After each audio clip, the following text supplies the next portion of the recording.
It was a day full of fires with the wind and dry conditions creating a dangerous combination. One of the fires shut down part of Cornhusker Highway for hours this afternoon. Channel 8's Mackenzie Johnson joins us live from that scene now to tell us what the damage looks like. Mackenzie?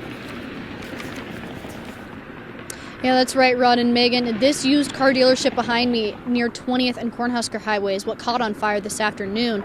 The back half of the building is now collapsed, and you can see a torched car inside of it.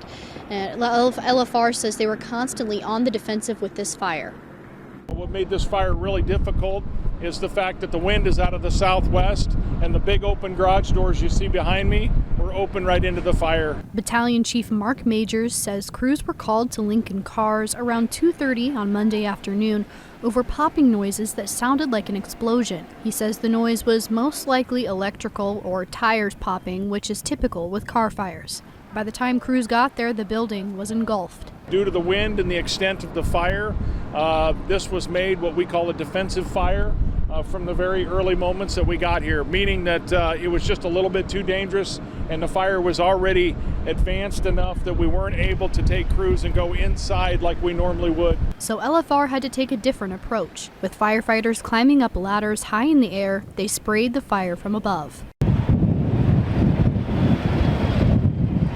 Majors says they don't often use aerial tactics on a fire like this. Typically, we're using these on a lot bigger fires. Here's a video sent into our Now Local news app. You can see the firefighters spraying the building from different angles. One of their worries was that it would spread to the building next door.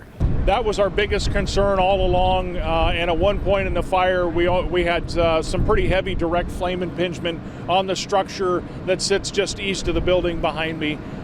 Crews did a great job, and we quickly deployed numerous hand lines off of multiple companies, hooked up several different hydrants at the time. LFR was able to save the neighboring building, but Lincoln Cars wasn't as lucky.